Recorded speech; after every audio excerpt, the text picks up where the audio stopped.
नमस्कार साथियों, मैं हूं अतुल जायसवाल और आप सभी का मैथमेटिक्स मेमोरी में बहुत बहुत स्वागत करता हूं। आई होप आप सब बहुत अच्छे होंगे। तो आज के सेशन की शुरुआत करते हैं कुछ एक नई उम्मीद के साथ कि आज कुछ बेहतर करेंगे, कुछ नया सीखेंगे और बीते हुए कल से कुछ अच्छा करने का प्रयास करेंगे। तो चलिए शुरुआत करते हैं आज के अपने इस सेशन की और लाते हैं आज का पहला सवाल। सवालों के क्रम में आज हमने अनुपात और समानुपात से सवाल उठाए हैं और इन्हीं पर आज हम लोग चर्चा करने वाले हैं। तो आप देख सकते हैं कि सवाल लिखा हुआ है कि यदि 1.2 अनुपात 3.9 समानुपात 2 अनुपात x हो तो x का मान क्या है। ठीक है, ये आप लोग जानें और इसको हम लोग सॉल्व करें उसके पहले ये जानते हैं कि ये अनुपात चिन्ह और ये समानुपात चिन्ह, इनके बारे में जान लें कि ऐसा चिन्ह अनुपात कहलाता है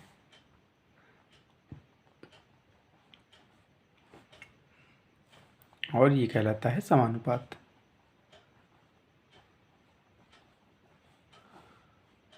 ठीक है,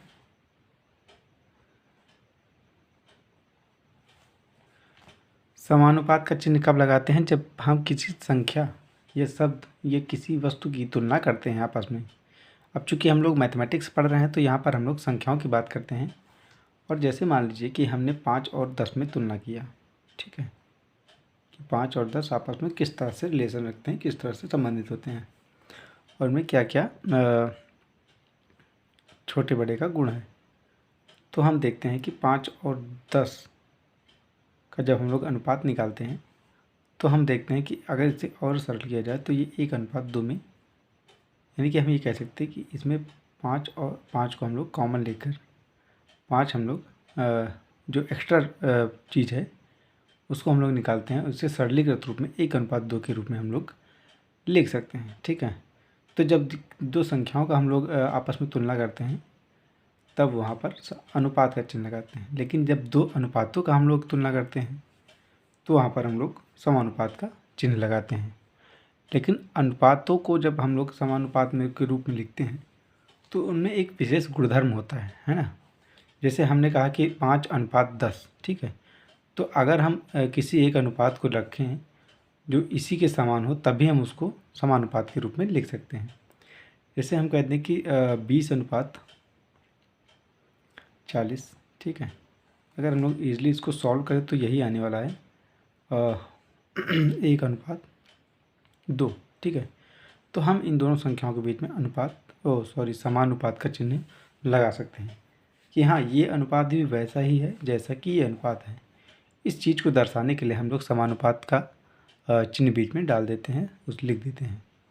ठीक है, तो अब आप कहेंगे कि कहीं कहीं पर भी हम कहीं कहीं पर हमें बराबर का साइन दिखता है कि 5:10 बराबर 20:40। हाँ, ये भी हो सकता है। ठीक है, कि समानुपात न लिख करके हमने बराबर कर दिया कि हाँ, दो अनुपात हैं, ये आपस में बराबर है, इनका जो बैलेंस है वो बराबर है, सरल रूप है वो बराबर है। देखने में भले ही ये थोड़े से छोटे फॉर्म में हो, बड़े फॉर्म में हो, लेकिन ये अनुपात इनका जो जन्म हुआ है वो 1:2 से ही हुआ है। ठीक है, तो ये था आपका समानुपात और अनुपात। और इसे हम अनुपात को, आपको पता है कि इसको हम लोग एक भिन्न के रूप में भी लिख सकते हैं। ठीक है, तो अगर जनरली क्वेश्चंस आपको देखा जाए तो आपसे यही पूछा जाता है कि इन चार अनुपातों में किन्हीं तीन को दे दिया जाएगा और आपसे चौथे का मान पूछ लिया जाएगा। ठीक है, तो जनरली यही क्वेश्चंस पूछे जाते हैं, बिल्कुल बेसिक पर अगर पूछा गया एग्जाम्स में तो ऐसे ही क्वेश्चन आते हैं। और यहाँ हमारा क्वेश्चन भी आप देख सकते हैं कि 1, 2, 3 और चौथा पद हमें ज्ञात करना है। ठीक है, तो उससे पहले एक चीज़ हम लोग और जान लेते हैं। मान लीजिए कि दो अनुपात आपस में बराबर हैं तो हम उनको लिखते हैं समानुपात के रूप में। ठीक है, तो इसमें ये हो गया प्रथम पद, द्वितीय पद, तृतीय पद और चतुर्थ पद। ठीक है, इनको हम लोग एक नाम दे देते हैं कि हाँ भाई, ये प्रथम पद है, द्वितीय पद है, ये तृतीय पद है और चतुर्थ पद है। उसके बाद कभी कभी देखने में आता है कि जो बीच वाले पद हैं ये आपस में एक दूसरे के जैसे ही होते हैं। ठीक है, तो ऐसी स्थिति हम इन्हें क्या कहते हैं? मध्यानुपात। ठीक है, ये आपस में मध्यानुपात का काम करते हैं कि हाँ दोनों एक जैसे ही हैं। लेकिन अगर हम इसको प्रथम पद, द्वितीय पद, तृतीय पद और चतुर्थ पद के रूप में भी लेकर हल करें तो कोई समस्या होने वाली नहीं है। हाँ, समान होने पर हमें कुछ सुविधा ज़रूर मिल जाती है कि चूँकि दोनों पद एक से हैं तो हो सकता है आपको ए का मान दे दे, बी का मान दे दे, यानी कि आपको यहाँ पे लिख दे कि ए 3 है, बी 4 है, और यहाँ पे आपको लिख दे एक्स और वाई, और ये कह दे कि बीच के दोनों पद मतलब द्वितीय पद और तृतीय पद आपस में मध्यानुपात हैं। तो आपको समझना पड़ेगा कि ये 4 एक्स के बराबर, यानी कि हम लोग एक्स की जगह पे 4 लिख सकते हैं। ठीक है, ये तो आप थोड़ा सा क्वेश्चन को घुमावदार भी बना सकता है, कुछ कठिन भी बना सकता है, और लगाने की दृष्टि से अगर देखें तो कुछ आसानी भी इसमें होती है। तो अब आते हैं हमने सीधे प्रश्न पर। 1.2 अनुपात 3.9 समानुपात 2 अनुपात x। ठीक है, यहाँ पे हम देख सकते हैं कि अगर समानुपात है तो हम यहाँ पे बराबर का साइन भी लगा सकते हैं। ठीक है, ये हमने बराबर लगाया था, और जो ये अनुपात है उसको हम लोग बटे के रूप में भी लिख सकते हैं, है ना। तो अब आप चाहे इस मेथड से हल करें, या एक रूल होता है कि बाहरी संख्याओं का गुणनफल आंतरिक संख्याओं के गुणनफल के बराबर होता है। तो करते हैं इसको 1.2 गुणे एक्स बराबर 3.9 गुणे 2। ठीक है, यहाँ से x की वैल्यू निकालेंगे हम लोग बटे 1.2। ठीक है, यहाँ से दशमलव को ईजिली हम लोग हटा देते हैं, एक अंक ऊपर भी एक अंक नीचे भी है, तो यहीं से काटते हैं, और 3 से काटते हैं, 3 चौके 12, 3 एकम 3, 3 त्रिक 9, फिर 2 से काटते हैं, 2 दूनी 4, इसे हम लोग दशमलव में लिख लेते हैं। 2 से काटते हैं, 2 छंगे 12, दशमलव गया, 0 बढ़ाया, 2 पंचे 10, यानी कि जो x की वैल्यू है वो हमारी 6.5 आ गई है। ऑप्शन नंबर भी हमारा सही हो जाता है। तो ऐसा ही क्वेश्चन और देखते हैं हम लोग। अगला क्वेश्चन हमारा है कि यदि 5:8 बराबर 150 अनुपात x, तो x का मान है। अब देख सकते हैं आप यहाँ पे कि समानुपात की जगह हमें बराबर का साइन देखने को मिल रहा है, तो दोनों स्थितियाँ हमारे लिए सही हैं, चाहे समानुपात लगा हो या फिर लगा हो बराबर। ठीक है, तो ऐसी स्थिति में अब मैं इसे आपको बटे के रूप में लिख के, यानी कि भिन्न के रूप में लिख करके उसे सॉल्व करके दिखाता हूँ। तो हम इसे भिन्न के रूप में लिखेंगे तो हो जाएगा 5/8 बराबर 150/x। ठीक है, 5 से काटते हैं, 5 तियाँ 15, 30, x को हम लोग दाहिनी तरफ बाईं तरफ ले जाएंगे, ये हो जाएगा x बराबर 30 गुणे 8, 8 त्रिक 24, ये हो जाएगा 240, यानी कि जो x की वैल्यू हमें प्राप्त हुई वो 240 प्राप्त हो गई। ऑप्शन नंबर डी हमारा सही हो जाएगा। बढ़ते हैं अपने अगले क्वेश्चन की ओर। ऐसा ही एक और क्वेश्चन हम लोग देखते हैं। 8:25 समानुपात 56 अनुपात x में x का मान बताइए।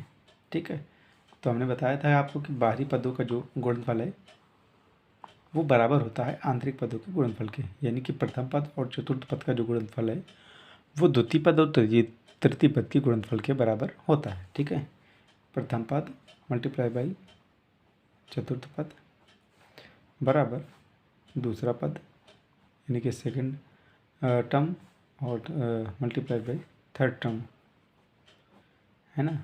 यहाँ पे फर्स्ट वाला 8 है और फोर्थ वाला है x। ठीक है, 8x बराबर 25 गुणे 56। ठीक है, सिंपली x का मान हम लोग निकालेंगे 25 × 56/8। 8 से काटते हैं, 8 7 56, और x का 25 और 7 का गुणा करेंगे, 25 छक्के 150 और 25 सत्ते 175। तो यहाँ पे हमें x की वैल्यू 175 प्राप्त हो गई। ठीक है, तो आप देख सकते हैं कि हमने पहले चौथे पद को गुणा किया और दूसरे और तीसरे पद के बराबर उसको रखा, और यहाँ से इसलिए हमने x का मान निकाला जो कि हमें 175 प्राप्त हुआ। ऑप्शन नंबर भी हमारा सही हो जाएगा। तो बढ़ते हैं अपने नेक्स्ट क्वेश्चन पे। ऐसे ही अगला क्वेश्चन हमारा है कि यदि 5:8 समानुपात 15:x हो तो x का मान बताइए। ठीक है, फिर वही हम करेंगे 5 और x का गुणा और 8 और 15 का गुणा। 5x बराबर 8 गुणे 15। ठीक है, x का मान यहाँ से इजीली निकालेंगे 8 गुणे 15 बट्टे 5। 5 से 15 को काटते हैं, 5 तियाँ 15 और 8 त्रिक 24, यानी कि x की जो वैल्यू हमें प्राप्त हुई वो 24 है, 24 के बराबर है। और ऑप्शन नंबर सी हमारा सही हो जाएगा। बहुत ईजी क्वेश्चन, मैं 2-3 बार आपको इसलिए बताता हूँ कि आपको कंफर्म आपको समझ में आ जाए, पूरी तरह से आपके ध्यान में हो जाए। तो बढ़ते हैं और देखते हैं समानुपात का हमारा अनुपात और समानुपात का अगला क्वेश्चन। अगला कुछ हमारा क्वेश्चन जो है वो थोड़ा सा कह सकते हैं कि मॉडरेट टाइप में है। कुछ संख्याएं जो है वो जटिल क्रम में लिखी हुई हैं। करने का तरीका वही है, लेकिन संख्याएं कुछ चूँकि जटिल रूप में है तो सॉल्व करते समय हमें थोड़ा सा ध्यान रखना होगा। तो बाहरी पदों का योग और आंतरिक पदों का योग आपस में बराबर होते हैं, ये तो हमें पता है। तो करते हैं x का मल्टीप्लाई √x में, √2 में, और √6 का जो मल्टीप्लाई है वो हम करेंगे 1 + √3 में। ठीक है, यहाँ तक आपको बात समझ में आ गई होगी कि ये जो तीसरा पद है ना, उसका गुणा हम लोग दूसरे पद से कर रहे हैं। ठीक है, और जो पहला पद है √2 उसका गुणा हम लोग कर रहे हैं चौथे पद यानी कि x से। ठीक है, सिंपली जितना हल होता है हम लोग उतना ही हल करेंगे, इसमें ज़्यादा हल करने की ज़रूरत नहीं है, क्योंकि जो हमारे आंसर है वो भी कुछ जटिल फॉर्म में ही है, में भी है। तो हम लोग बिल्कुल इजी आंसर लाने की फिराक में भी ना रहें। जैसा आंसर हमसे पूछा जाए या ऑप्शन में जैसा हो उसी तरह का आंसर हमें लाना पड़ेगा। तो यहाँ से इजीली हम लोग x को बचा करके बाकी जो टर्म है उसको हम लोग दाहिनी तरफ भेजेंगे। √6 इंटू इसका आपस में मल्टीप्लाई करें तो √6 + √3 इंटू √6। ठीक है,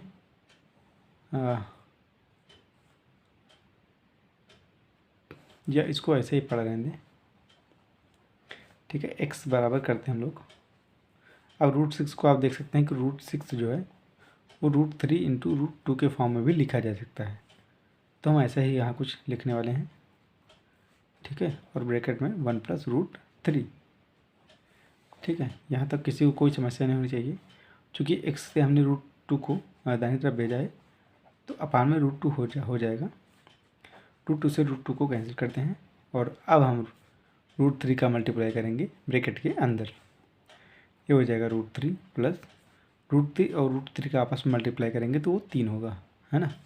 √3 इंटू √3, है ना। जब हम किसी एक सजातीय व्यंजकों का सजातीय अक्षर का शब्द सजातीय जो अंक हैं उनका आपस में मल्टीप्लाई करते हैं तो क्या होता है, स्क्वायर हो जाता है। जैसे हमने x और x को मल्टीप्लाई किया तो ये हुआ x²। ठीक है, तो वैसे ही अगर हम लोग √3 और √3 का आपस में मल्टीप्लाई करें तो ये हो जाएगा √3 का स्क्वायर। और आप जानते हैं कि स्क्वायर और क्यूब आपस में एक दूसरे को काट देते हैं, तो वही चीज़ यहाँ पे हुआ है। ठीक है, तो यही हमारा आंसर होना चाहिए। और हाँ ठीक है, ऑप्शन नंबर डी हमारा सही है। कुछ अलग कुछ भिन्न क्वेश्चन हम लेते हैं अगला। सेशन का आखिरी सवाल और कुछ अलग कुछ हट करके अनुपात और समानुपात का कुछ एक क्वेश्चन कह रहा है कि 1:2:3:4 के अनुपात में 4 संख्याएं हैं। ठीक है भाई, उन संख्याओं का योग 16 है। ठीक है, तो पहली और चौथी का योग बराबर है। हमें संख्याओं का अनुपात दिया है। ठीक है, 1:2:3:4। ठीक है, तो कह रहा है कि संख्याओं का योग 16 है। तो ये तो भाई अनुपात दिया गया है ना। अभी हमें संख्याएं प्राप्त करनी है और आपको पता है कि जब कोई संख्या, कोई 2 या 2 से अधिक संख्या अनुपात के रूप में लिखी होती है तो उसको हम लोग संख्या के रूप में परिवर्तित करने के लिए किसी एक चर राशि से गुणा करते हैं। हमने यहाँ x से मल्टीप्लाई किया सब में, तो ये हो जाएगा x, 2x, 3x और 4x। अब चूंकि संख्याएं बन चुकी हैं तो इनका हम बीच से अनुपात हटा देते हैं। और अब क्वेश्चन में आगे बढ़ते हैं कि उन संख्याओं का योग 16 है। ठीक है, अब इन संख्याओं को आपस में जोड़ते हैं। ठीक है, x + 2x + 3x + 4x is equal to 16, है ना। अब इनको क्या करना, अभी अच्छा यहाँ तक तो हमने लिखा, ठीक है। आगे क्वेश्चन पढ़ते हैं हम लोग कि पहली और व चौथी का योग बराबर है ना। हमसे कहा जा रहा है कि पहली संख्या और चौथी संख्या का योग, यानी कि हम x + 4x का मान हमें फाइंड आउट करना है, ज्ञात करना है। यानी कि हम कहें कि 5x का मान हमें ज्ञात करना है। अच्छा, ये सॉल्व करते समय इसको हम लोग पहले लिख लिया करें।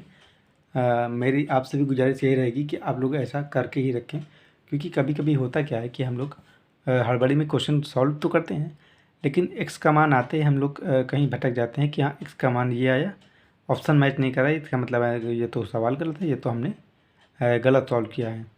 और इसी भागा दौड़ी में हम क्वेश्चन कभी कभी छोड़ के चले आते हैं विदाउट चूजिंग एनी ऑप्शन, ठीक है। किसी ऑप्शन को चुने बिना हम चले आते हैं। इसलिए हम अगर इस तरह से कुछ क्वेश्चन को कि हमें फाइंड आउट आखिर करना क्या है, अगर हम लोग लिख के रखें तो जो अंतिम समय है क्वेश्चन का, जो लास्ट पीरियड होता है जिसमें हम लोग क्वेश्चन के आंसर की तरफ बढ़ते हैं, तो हड़बड़ी में हम ये गलती करने से बच सकते हैं, ठीक है। तो हम सॉल्व करते हैं आगे। ये x 2x 3x 4x 4 3 7 2 9 और 1 10 x बराबर है 16 की, ठीक है। यहाँ से x का मान निकालें हम लोग तो आ जाएगा 16/10 यानी कि 1.6, ठीक है। अब हमें 5x का मान निकालना है, तो 5 × x की वैल्यू जो कि हमने फाइंड आउट की है 1.6, ठीक है। अब हम यहीं पे गलती करते थे, ठीक है। अगर हम ये ना लिखते तो अक्सर होता है, मेरे साथ भी होता है, आपके साथ भी होता है कि हमने x का मान निकाला नहीं कि हमने ऑप्शन देखना शुरू किया कि हाँ भाई 5 8 10 80 नहीं मैच कर रहा है, इसका मतलब हमने गलत सॉल्व किया है। या तो फिर हो सकता है कि कभी कभी होता है कि क्वेश्चन भी गलत आते हैं एग्ज़ाम में, तो ऐसा बहुत रेयर केस में होता है भाई कि क्वेश्चन गलत टाइप हों, तो आप इस पर तो बिल्कुल भी बार बार गौर ना करें कि क्वेश्चन गलत हो सकता है। ये बहुत ही रेयर केस में होता है, तो आप ऐसे स्थिति में अपने सोल्यूशन को चेक करें, ठीक है। अगर ऐसा होता है तो वैसे तो मैं आपको सलाह दूंगा कि ऐसे लिख कर रखें ताकि आप ऐसी गलतियों से बचें, ठीक है।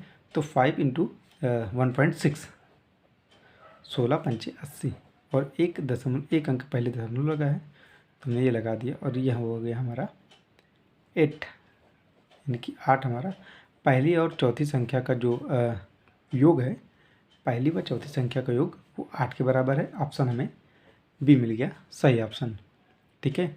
तो रखते हैं आज यहीं तक, मिलते हैं अगले सेशन में एक नई उम्मीद के साथ कि फिर से कुछ बेहतर करेंगे, फिर से कुछ नया करेंगे और चीज़ों को और अच्छी तरीके से समझने का प्रयास करेंगे।